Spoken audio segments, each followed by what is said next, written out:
At the heart of Java, a colossal stone monument rises into the sky, Borobudur, the largest Buddhist temple on earth. No blueprints, no cement, just more than 300,000 stones fitted with uncanny precision. For over 1,200 years, this wonder has defied time, guarding secrets no one has fully solved. Who built Borobudur? And is it merely a temple or a doorway into humanity's spiritual universe?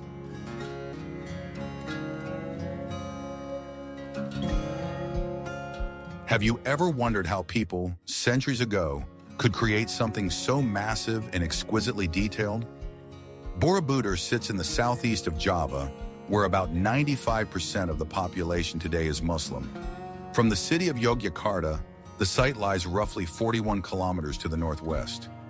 Even though most Indonesians are not Buddhists, Borobudur remains a source of national pride and the largest Buddhist temple in the world.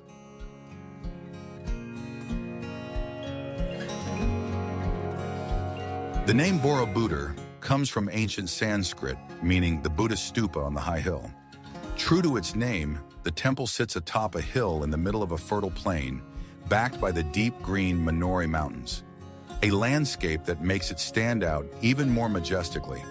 From the ground, Borobudur looks more like a colossal stone fortress than a temple. The entire structure forms a grand stepped pyramid, built entirely from volcanic stone. Surrounding the main stupa at the center are dozens of smaller stupas, creating a vast and harmonious complex. The temple rises 42 meters high, with 9 levels, 6 square terraces at the base, and 3 circular ones above. Its foundation is a square platform, each side measuring 127 meters. To reach the summit, visitors must walk through winding corridors that spiral upward for over 5 kilometers in total.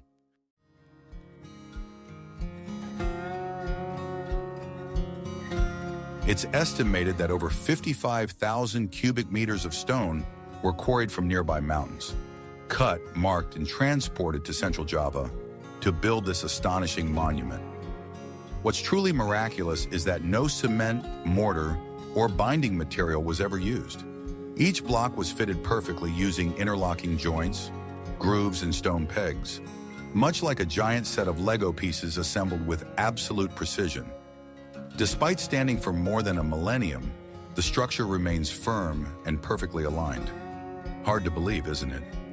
More than 1,100 years ago, humans managed to create a masterpiece so flawless that even today, archaeologists are still puzzled by how they did it.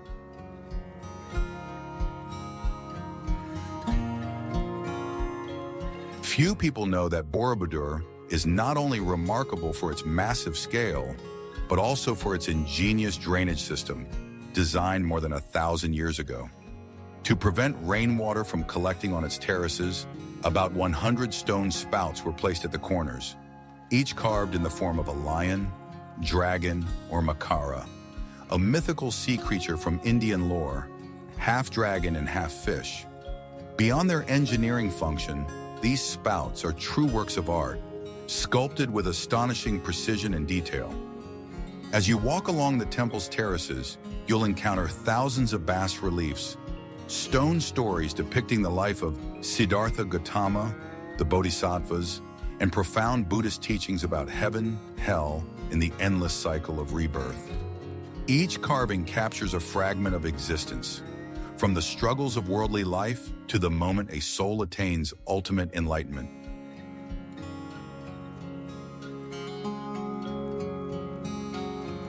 The entire monument is adorned with 2,672 bas-reliefs that cover the corridors from the 1st to the 9th level.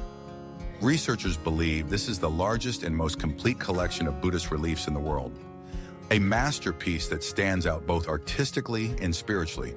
Surrounding the main stupa are 72 smaller stupas, each enclosing a seated Buddha statue in meditation. When the morning sunlight filters through the honeycomb-shaped stone openings, the entire space glows with a serene, almost sacred radiance, majestic yet profoundly peaceful. And yet, the true origin of Borobudur remains a mystery. Some scholars suggest that the inspiration for its design may have come from ancient Cambodia, once a flourishing center of both Buddhism and Hinduism in Southeast Asia.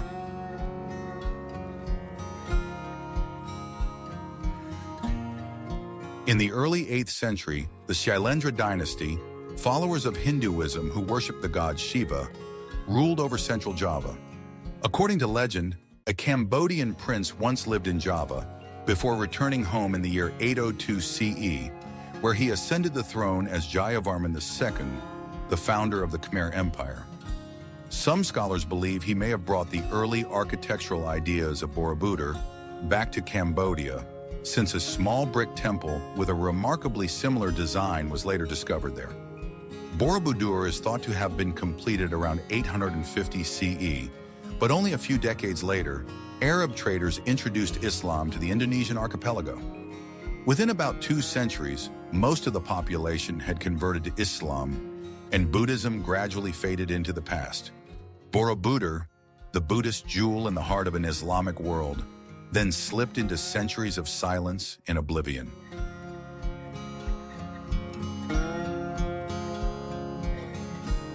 Over time, Borobudur became shrouded in the mist of history.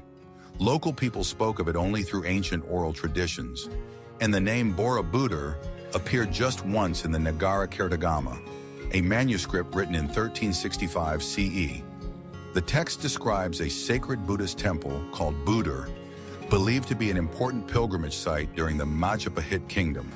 However, this theory remains debated, as Borobudur's architecture shows a remarkable blend of Buddhist, Hindu, and indigenous Javanese ancestral influences.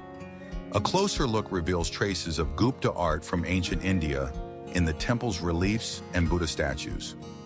At the same time, its floral motifs, animal carvings, and deities reflect the unique identity of classical Javanese culture.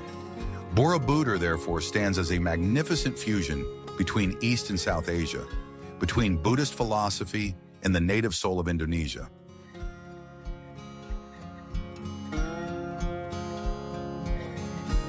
Today, the temple is not only a UNESCO World Heritage Site, but also one of the most important pilgrimage destinations for Buddhists around the world. The entire monument is designed as a journey of enlightenment carved in stone, a spiritual map that guides pilgrims from the realm of desire to the state of liberation. The first 6 levels of Borobudur are square, representing the material world, while the upper 3 circular tiers symbolize transcendence. The pilgrimage path spirals upward for more than 5 kilometers, leading visitors from the base to the summit, a symbolic journey mirroring the Buddha's own path to enlightenment. According to Buddhist cosmology, the temple is divided into 3 realms. Kamadhatu, the realm of desire, representing human life bound by physical needs and worldly cravings. Rupadhatu, the realm of form, symbolizing existence freed from desire, but still within the bounds of form and structure. Arupadhatu, the formless realm, representing the invisible plane where the spirit achieves complete freedom and unity with the universe. Along this ascent stand more than 500 Buddha statues, each seated in meditation inside bell-shaped stupas. On the lower terraces, the statues are enclosed within solid stone chambers. Higher up, they sit inside perforated stupas with open lattice designs, allowing pilgrims to glimpse the Buddha within. At the very top lies a large hollow stupa, completely empty inside, symbolizing formlessness, the emptiness and stillness of the enlightened mind.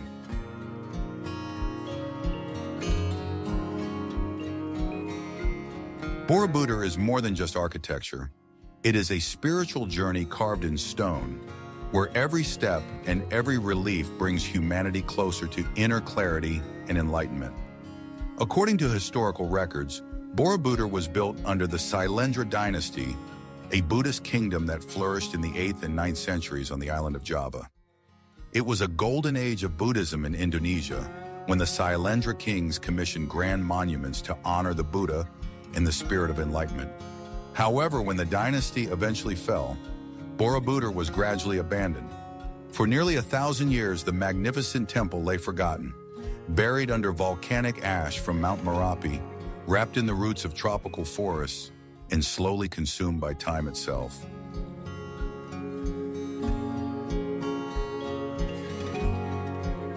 Even so, the local people never truly forgot.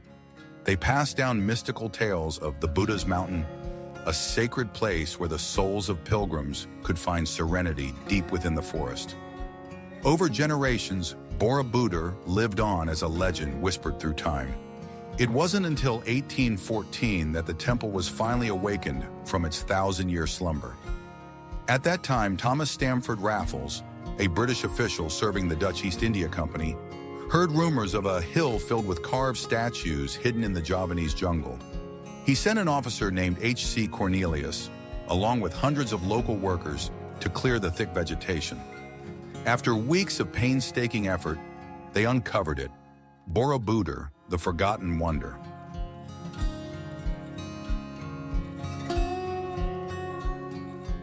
From that point, efforts to excavate and restore the monument began. Between 1907 and 1911, Dutch architect Theodor van Erp carried out the first restoration, but due to limited funding, many parts of the temple remained damaged. It wasn't until the 1970s, when the Indonesian government appealed to UNESCO, that a truly large-scale international restoration project took shape. More than 600 experts in archaeology, architecture, and conservation from around the world joined the mission. The project lasted 12 years, 1975-1983, and cost nearly 50 million USD, a staggering amount at the time. Hundreds of thousands of stones were dismantled, cleaned, cataloged, and carefully reassembled, with every detail restored to its original form. Thanks to these efforts, Borobudur was reborn, retaining its ancient majesty and sacred presence, yet preserved through modern engineering. Today, the temple stands as a symbol of Buddhism in Southeast Asia and one of Indonesia's greatest cultural treasures.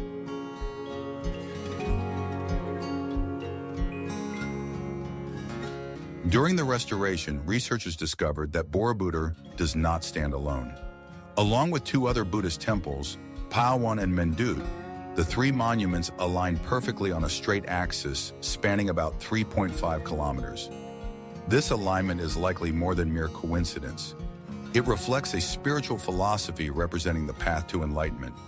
From Mendut, the beginning, through Pawon, transformation, and finally to Borobudur, liberation. Borobudur, once buried beneath ash and forest, has risen again as a powerful testament to human intellect, faith, and endurance. Yet many mysteries remain. The connection between Mendut, Pawon, and Borobudur may have once been expressed through an ancient pilgrimage ritual. But what that ritual was and how it was performed may be something humanity will never fully uncover.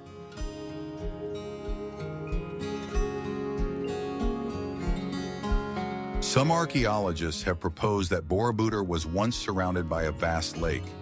Dutch scholar Dr. J.G. de Casparis, who spent many years studying Buddhist architecture in Java, suggested that the plain on which the temple stands might once have been a seasonal lake. Rising from its center, Borobudur would have appeared as a giant lotus flower blooming on the water, a perfect symbol of purity in Buddhist philosophy. If this theory is true, then Borobudur would be much like the Great Pyramids of Egypt, a structure built through the fusion of religion, astronomy, and art. The temple itself stands on a volcanic hill about 265 meters above sea level, roughly 15 meters higher than the bed of the ancient lake that has long since dried away.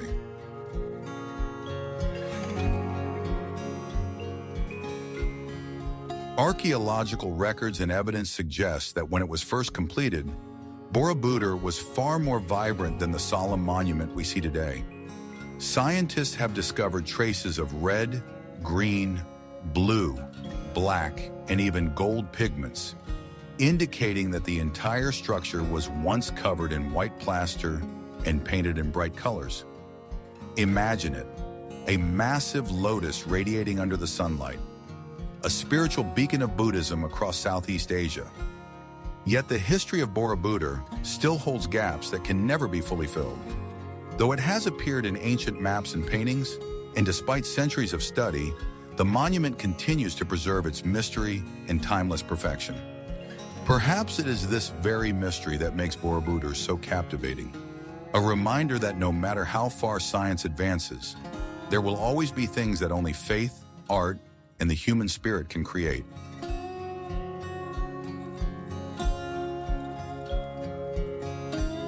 And perhaps the true question isn't just who built Borobudur, but what within the human spirit made them believe they could reach enlightenment right here on Earth. In the end, Borobudur remains an open question in the heart of Java. Who created this masterpiece? And why do its stone steps still whisper stories of awakening after more than 1,000 years? Maybe the answer isn't written in history but felt when you stand before the temple, surrounded by mountain winds, sunlight, and carvings worn smooth by time. Share your thoughts or any stories you know in the comments. And don't forget to like, subscribe, and turn on notifications to support the team and follow us on our next journey into the world's ancient wonders.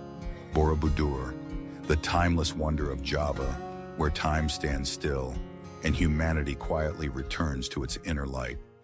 See you in the next story.